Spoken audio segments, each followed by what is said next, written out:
Hello guys, in this video I'm going to show you how you can create a random place text effect in CapCut PC.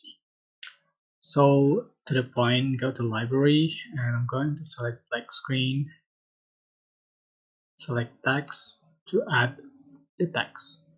So you can select default text or just effect or just text template, but I'm going to select this default text and change for the text.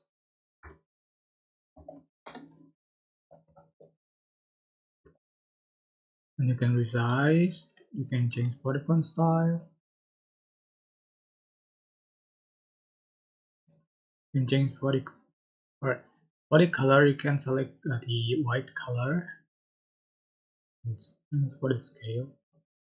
Go to animation and select in animation and you can find the random place here. This is loading and you can see this for animation effect. If you want to um, use this effect, you can join poppers. Alright,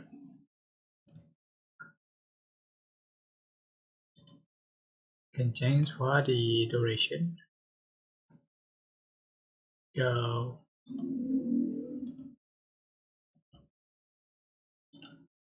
So this is the final effect you have on your text. I hope this tutorial was helpful for you guys. Don't forget to like, comment, share, and also subscribe. Sorry. If you have any question, please type in the comment section below. Thank you so much for watching.